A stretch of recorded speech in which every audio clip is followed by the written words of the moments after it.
What is safety? Or better far to live and die, under the brave black flag I fly, than play a sanctimonious part with a pirate head and a pirate heart. That's Pirates of Penzance. At 15 years old, I was a runaway. It was perhaps 9:30 at night, my first night out, having hitchhiked a couple of 100 miles north towards Tallahassee, when they rushed me to the emergency room from the teen center where I'd gone to look for a crash pad. I'd been vomiting for half an hour, moaning in pain from the migraine attack that had shaken the frightened 20-something staff of well-meaning hippies. I'd already spent the $15 in change I'd stolen from the top shelf in my parents' bedroom closet, from where it was hidden behind the old pair of binoculars and a couple of moth-eaten scarves. The money had gone to 3 expensive meals out.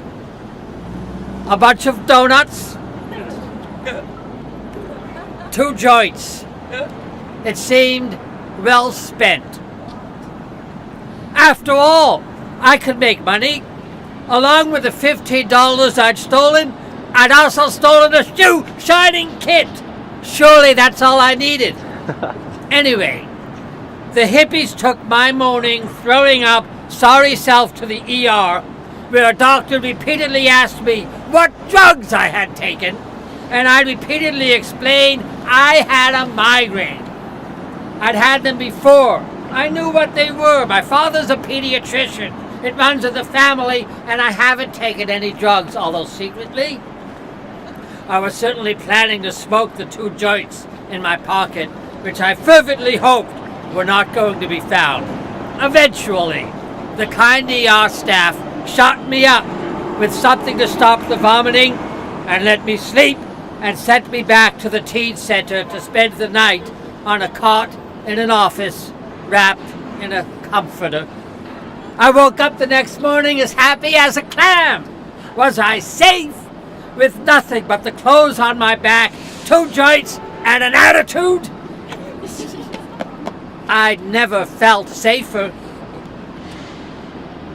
I had escaped from a home where safety, emotional safety, was unheard of, and that was the only kind I understood or cared about. In my room in the garage, where I'd been exiled from the main part of the household, I had actually painted a tombstone over my head, indicating my name and date of birth, leaving the rest unfinished. It took years of therapy in my 50s before my kind and talented doctor felt gently able to suggest an interpretation. I felt, as a teen, essentially rejected by my family of origin. They deny this, that I was already dead. I did not run away because I didn't understand dangers. I understood dangers all too well. But the dangers I knew at home were more real to me, seemed more genuinely life-threatening than those represented by the stranger who picked me up hitchhiking, the night spent by the side of the road, or the street drugs taken for fun. Oh, water?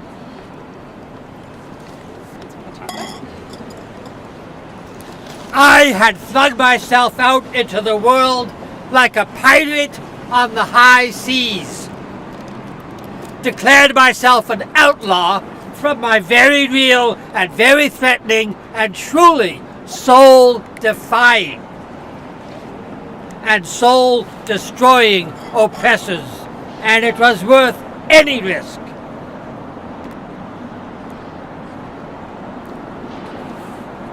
Why are pirates so appealing? Because they just are. I took LSD in a crowd of teenagers on a snowy afternoon at the Boston Common outside a concert, then walked through the crinkling snow under the sunset down Commonwealth Avenue through the quiet streets of Newton, while rainbows of color shot up from my feet and danced around me like water snakes, and they were singing.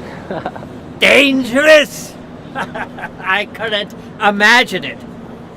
Picked up by strangers on a country highway in rural North Carolina, I went to stay for a month in a 2-story ramshackle country shack with no electricity or plumbing, where we sat up late at night drinking cheap wine and throwing parts on an old foot-driven wheel, listening to Bob Dylan and Brownie Terry and Sonny McGee on a battery-powered phonograph by the light of a kerosene lamp. So fucking what if the lamp fell one night from the paneless window by my bed, where I rested it to read myself to sleep with the Lord of the Rings? We put out the fire. What's the big deal? Happiness is worth a lot of risk when you're running from misery. Another time, I stayed overnight with a paranoid guy who picked me up hitchhiking and didn't mind giving me a place to sleep, but it was a pallet on the floor, handcuffed to the foot of the bed, because he said he needed to be sure I couldn't get up in the night and rob him. Yes, this too looked like safety. On a rainy night in Baltimore, 2 junkies took me into their sketchy slum apartment, cooked me their last pork chop, and made me watch them shoot up while lecturing, "Promise you'll never do this." That felt like love. And if there was some risk in all this, well, that was fun too.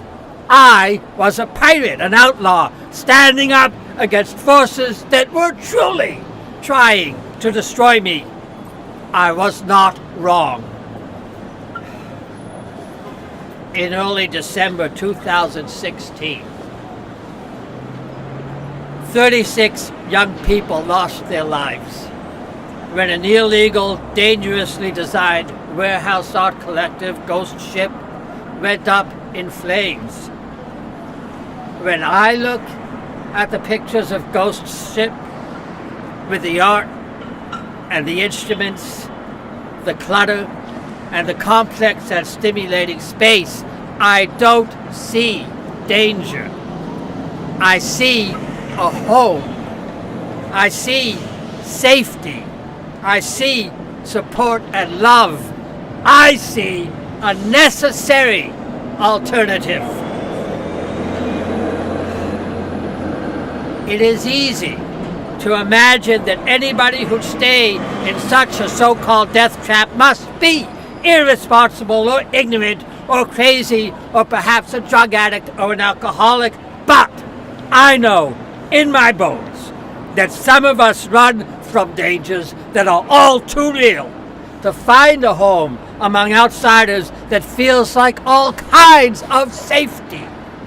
We are fleeing a danger we know all too well, for a safety that can be truly profound and loving, and the risks be damned. We can be pirates, riding the high seas with our fellows, risking all for the safety of true camaraderie. Yes, there is tragedy.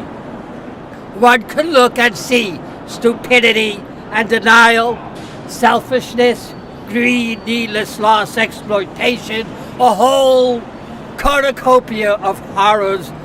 But put the kaleidoscope to your eye, mighty, and give it a twist. You might also see hope and escape, adventure, risk, love, and, dare I say it, martyrdom in a good cause. Why do pirates seem so cool, so fine, so exciting, so good, and so happy? Because they just are.